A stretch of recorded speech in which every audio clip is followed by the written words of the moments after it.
Allez, c'est parti, exercice d'application sur le chapitre avancement d'une réaction chimique. Là-dedans, on va parler de proportion stoichiométrique.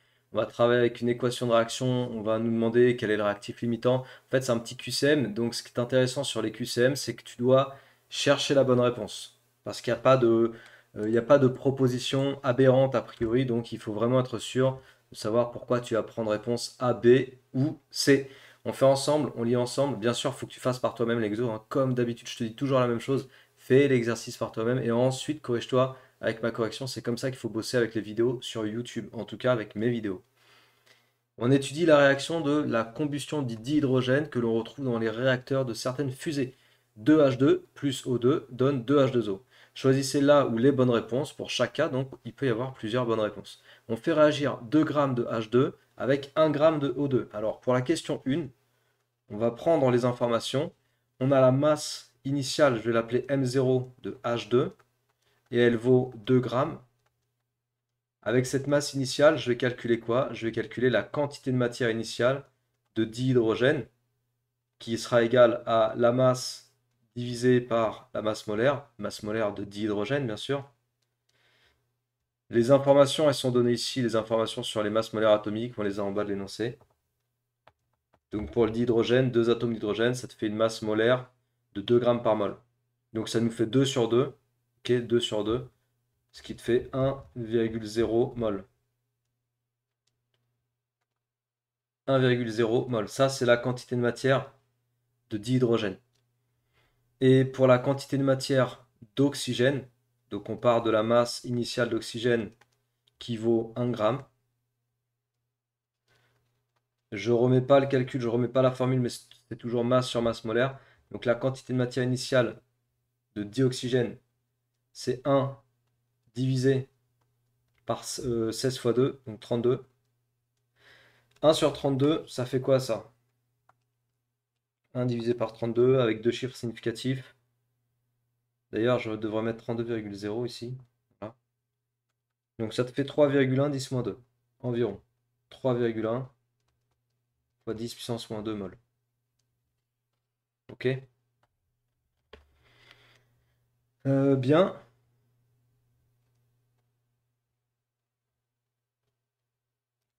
Donc après, on nous demande, qu'est-ce qu'on nous propose? On nous dit, les proportions stoichiométriques ont été respectées. Alors les proportions stoichiométriques, je te rappelle, dans cette équation-là, enfin dans une équation de façon générale, quand tu as par exemple 2A, je te donne un exemple, mais après tu peux en faire un cas général juste en appliquant littéralement mon exemple. Quand tu as 2A plus 5B donne, on s'en fout des produits, les proportions stoichiométriques sont respectées. On dit que l'équation elle est dans les proportions, la réaction se fait dans les proportions stoichiométriques quand la quantité de matière de A divisée par 2 égale la quantité de matière donc initiale de B divisée par 5. Pourquoi 2? Parce que c'est le coefficient stoichiométrique de A. Et pourquoi 5? Parce que c'est le coefficient stoichiométrique de B. Si cette égalité est vérifiée entre les quantités de matière initiale des réactifs A et B, alors tu peux dire que la réaction se fait dans les proportions stoichiométriques. Ok? Après, tu mets n'importe quel coefficient ici. Si c'est pas 7, si c'est pas 2 mais 7, là j'aurais eu 7. Si c'est pas 5 mais 1, là j'aurais eu 1. Après, tu adaptes. Mais tu as compris l'idée. C'est l'égalité qu'il faut vérifier si tu veux pouvoir dire que la réaction se fait dans les proportions stoichiométriques. Dans notre cas de figure, est-ce que la quantité de matière de dihydrogène divisée par 2, c'est son coefficient stoichiométrique, 2, est-ce que ça c'est égal à la quantité de matière initiale de dioxygène divisé par 1. 1, c'est le coefficient stoichiométrique du dioxygène. Est-ce que c'est égal? Je me pose la question. Je ne sais pas encore si c'est égal. Est-ce que c'est égal? Il suffit de le vérifier. Il suffit de vérifier. Si c'est égal, on dit qu'on est dans les proportions stoichio. Si c'est pas égal, on n'est pas dans les proportions stoichio. Bon, on le voit direct, hein. N0H2, on a dit que c'était 1 mol. 1 mol divisé par 2, ça fait 0,5 mol. Et là, tu vas avoir 3,1 10-2. Clairement, c'est pas égal. Clairement, les deux quantités de matière sont différentes. Donc, les proportions stoichiométriques n'ont pas été respectées. H2 est le réactif limitant, O2 est le réactif limitant. Alors, on peut le faire avec un petit tableau, et comme le but, c'est aussi de te faire un petit récap global sur l'avancement d'une réaction, avec suivi de la réaction, petit tableau d'avancement, etc. On peut se faire un tableau d'avancement. Je vais le faire en en simplifié, donc on va faire que deux lignes. Deux lignes pour les quantités de matière, une pour désigner l'état initial, une pour désigner l'état final. L'état final théorique, je mets TH pour théorique. Donc c'est là où on va avoir un avancement de X max.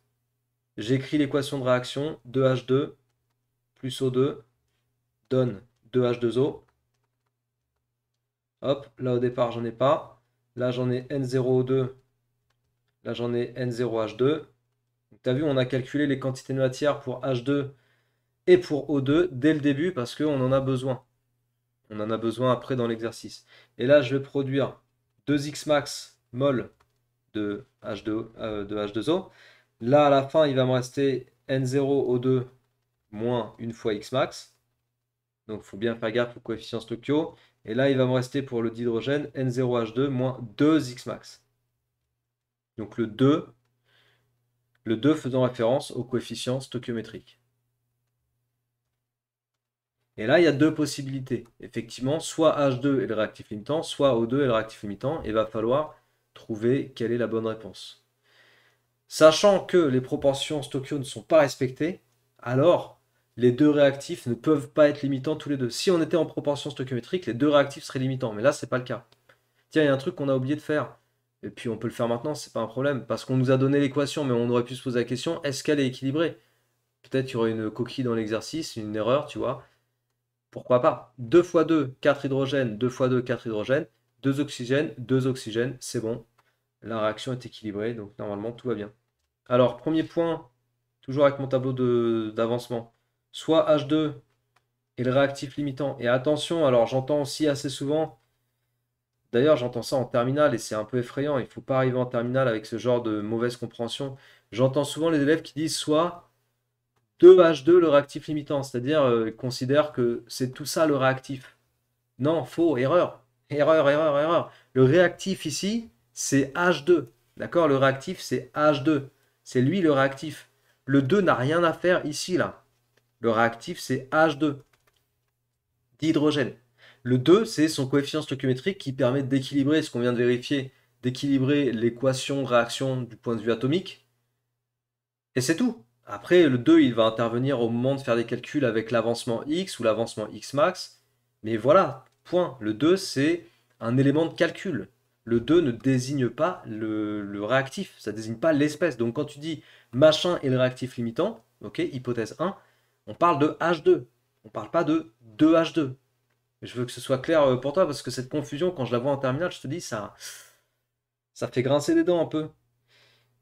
Ça fait grincer des dents et puis ça fait un peu peur parce que quand tu as ce genre de lacune-là en terminale, le problème, c'est que tu vas avoir des trains de retard à chaque fois. En terminale, il faut que ce soit direct et automatique. Tu vas faire des tableaux d'avancement, chercher le réactif limitant. Il faut que ça fuse, il faut que ça aille vite. Quand on est à faire ça en terminale, il faut que ça aille vite.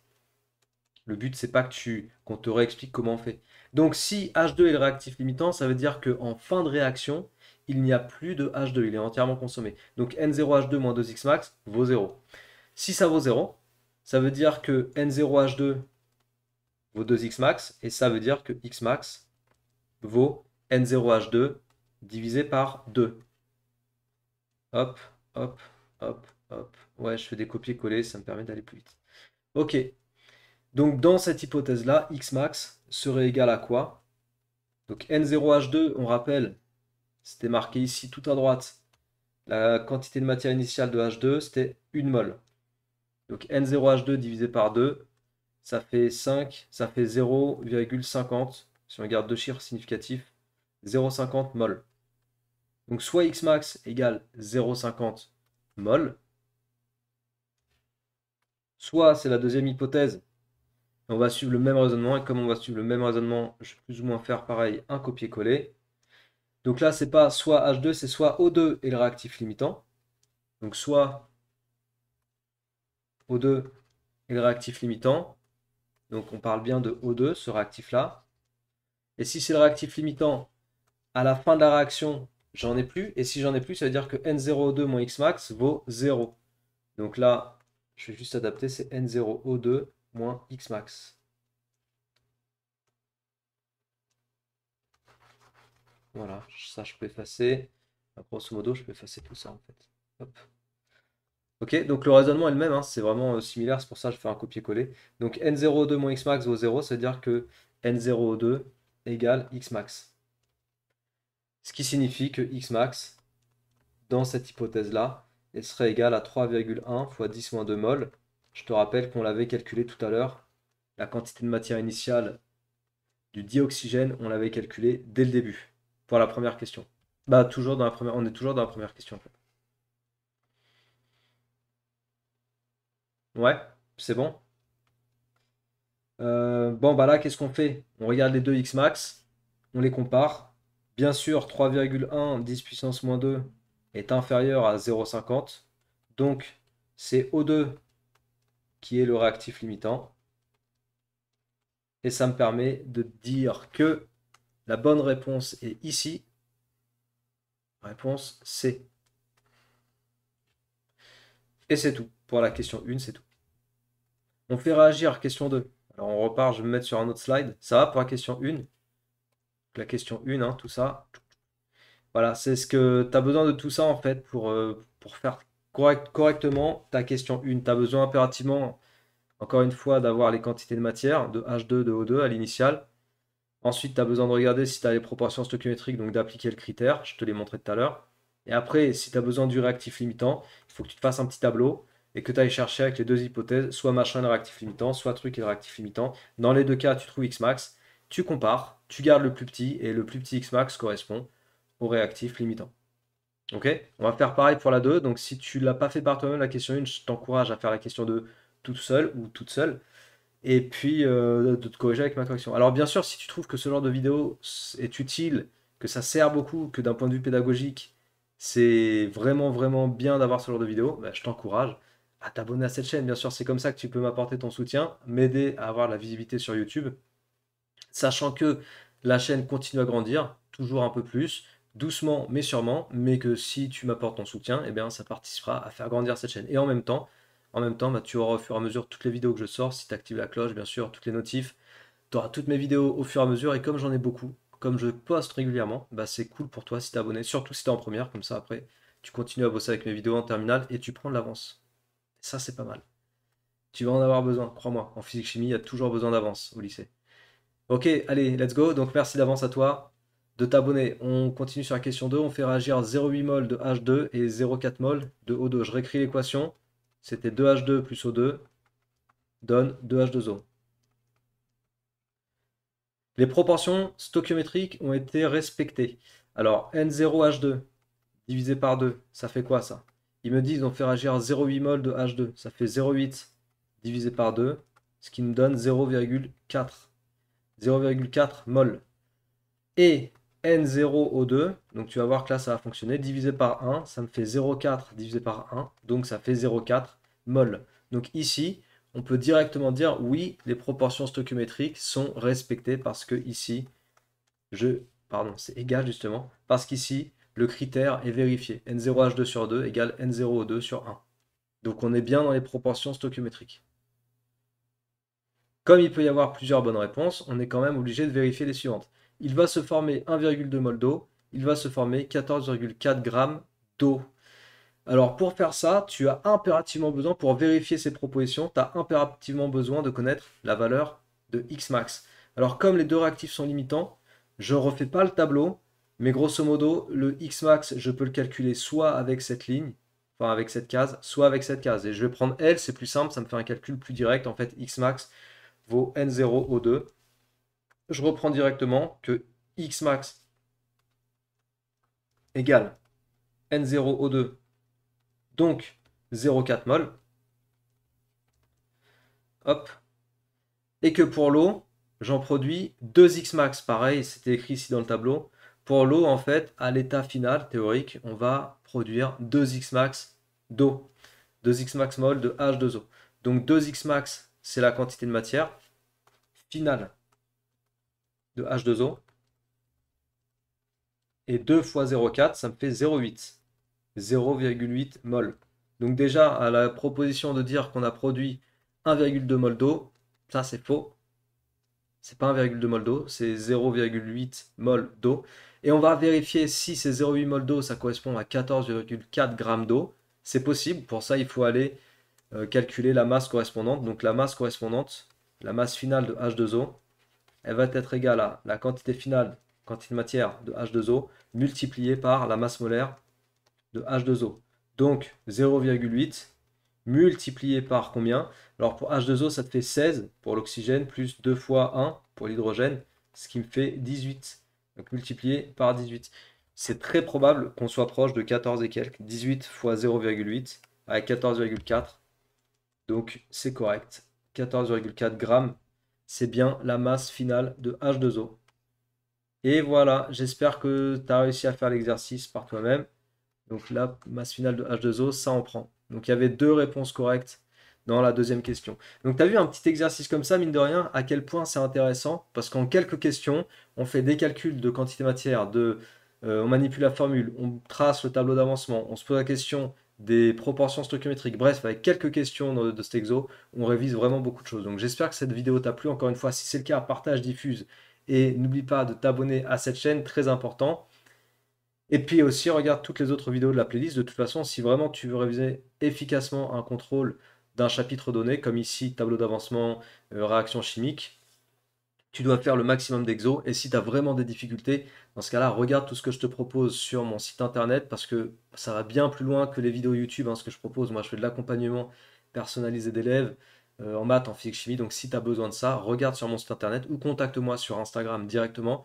Tout ça, c'est dans le descriptif de la vidéo. Et si tu as la moindre question, tu me la poses sur Insta ou en commentaire de la vidéo et je me ferai un plaisir de te répondre. Sur ce, je te souhaite de bien travailler, reste bien motivé, discipliné dans le travail et je te dis à très bientôt. Ciao!